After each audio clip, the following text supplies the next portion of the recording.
Hello everyone, welcome to your geopolitical news channel. Today, the burial of several officials, including Prigozhin, took place. Despite being a close friend, Putin, in his role as a leader, was not present at the funeral. According to Russian media, the spokesperson, named Peskov, claimed that due to official commitments, Putin couldn't attend. However, he sent his condolences. Still regarding Russia, today a controversial statement from the Pope has generated significant impact. Pope Francis was participating in a Catholic youth event in Russia and made remarks aimed at instilling a sense of Russian culture and history in young Christians, honoring their nation.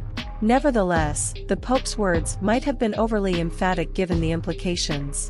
In a world attentive to papal declarations, he stated that today's young Russians are heirs to Russia's grand history, tracing back to the times of Peter I and Catherine II, marked by empire and culture. In contrast, many of Putin's speeches emphasize the lack of cultural identity in certain regions like Ukraine and Donetsk, considering them to share a common cultural heritage with the Russians. However, this viewpoint is contested, especially in territories like Donetsk and the separatist region of Moldova, which possess their own narratives of affirmation. The situation in Ukraine is intricate. The argument of saving Mother Russia has been used to justify Russian intervention and destruction in Ukraine. Through his spokesperson, the Pope made it clear that his words didn't endorse war and its tragic consequences, but rather aimed to bolster the sense of belonging among young people to their homeland. However, the way he expressed himself could have suggested support for an imperialistic stance, which was poorly received by the West. This doesn't negate Russia's rich history, but the excessive emphasis on the Pope's words raised concerns. Some voices assert that he merely underscored the importance of Russian history, while others highlight the need to recognize the Russian empires and their religious influence throughout history.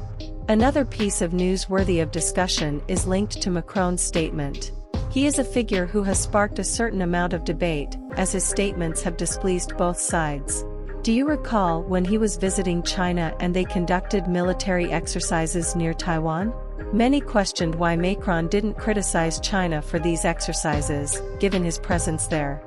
Upon his return, he asserted that, in the event of a conflict between Taiwan and China or between the United States and China, Europe would adopt a third strategic path, avoiding alignment with either side. Macron's stance has generated some anticipation for statements more aligned with the European Union and the United States.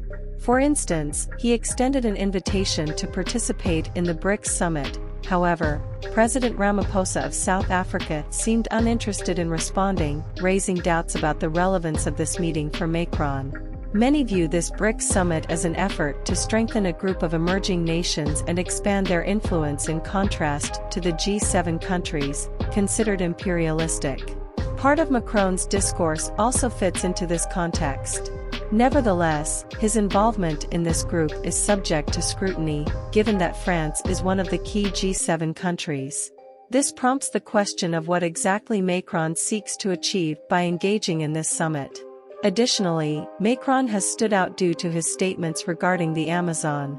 He has described it as a heritage of humanity, although this is contentious, considering that France has its own Amazon-related concerns, such as French Guiana. Macron has also expressed that he will not finalize trade agreements with Mercosur unless there is a commitment to health, climate, carbon, and biodiversity standards. This has been interpreted as a means to protect the interests of French farmers but has also generated criticism and dissatisfaction from other countries.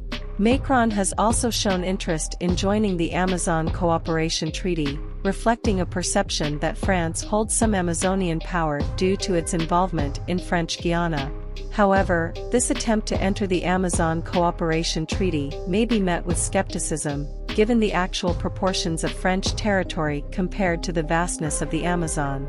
There was a recent Amazon Cooperation Treaty meeting where Lula invited Macron, but he did not attend, which drew criticism. Now, Macron expresses interest in becoming part of the Amazon Cooperation Treaty, a matter that will be discussed in the upcoming November meeting.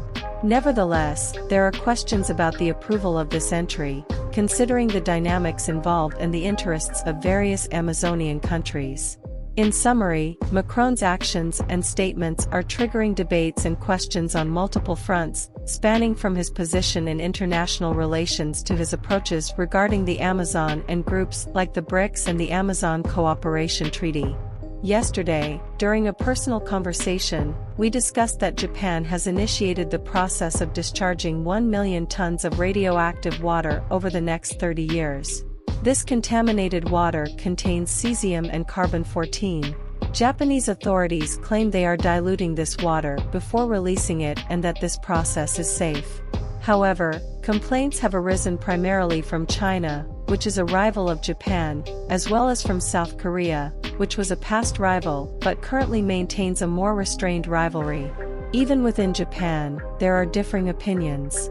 Surveys suggest that about half of the people support the plan to discharge the radioactive water, claiming it poses no risks. On the other hand, the other half finds the situation quite complex. China has not only announced a boycott but also various trade actions against Japanese products. This includes measures such as suspending the purchase of seafood and even boycotting travel to Japanese territory.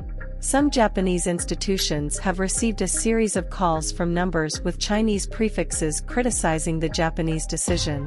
There was a case where a power station received a surprising 6,000 calls in a single day, all with Chinese prefixes, expressing discontent regarding the discharge of radioactive water into the Japanese Sea. Regarding diplomacy, Japan has reaffirmed its intention to proceed with the discharge of radioactive water. However, this issue is generating controversy. There is a perception that Japan is acting in a protectionist and anti-competitive manner, which led China to impose sanctions on Japanese products. Japan, in turn, argues that such measures go against market rules and is therefore taking the case to the World Trade Organization, WTO. There are expectations that China could be penalized by the WTO, which could result in fines and the removal of protectionist barriers. This raises a crucial question: what will happen if China is indeed penalized by the WTO? The situation is delicate, as two global actors, the United States and China, are considered unaccountable due to their influence and power. If they decide not to abide by WTO deliberations, doubts arise about what measures could be taken against them. The imposition of trade sanctions could lead to a scenario where other countries stop trading with China, shaking the principles of capitalism. The United States, on the other hand, poses a different challenge, and refusing to comply with WTO decisions could result in unpredictable consequences.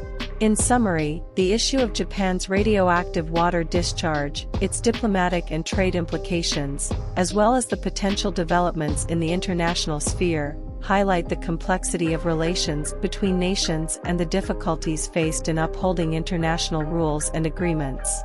And in conclusion, my dear audience, we've had a statement of utmost importance from a prominent member of the Russian BRICS.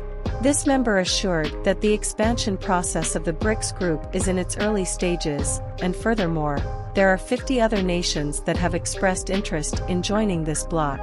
Among these, 17 have even already submitted the official documentation, and some have even received approval. The immense interest sparked is noteworthy, even posing a slight challenge to the G7, as this group's emphasis lies in economic cooperation, avoiding moral judgments regarding different government systems or associations. This contrasts with the mistaken perception that some might have, that the G7 merely issues moralizing statements, contrasting with its clearly opposing nature towards Russia and the BRICS. As Russia emphasized, the BRICS will never engage in forming an antagonistic alliance against any country, it's solely a coalition of cooperation. In line with this situation, it's worth remembering that one of the conditions stipulated by Brazil for the entry of new members was the support of China and Russia for the reform of the UN Security Council, aiming at Brazil's participation. Given this panorama, the probability of more nations joining, possibly including Iran, a rival of the United States, and also the possibility of Venezuela joining, is conceivable. Who knows, the BRICS might evolve into a bloc that effectively redefines its role, rather than becoming a mere antagonistic front against the United States. If you liked it, subscribe to the channel and give it a like. Thank you and see you next time.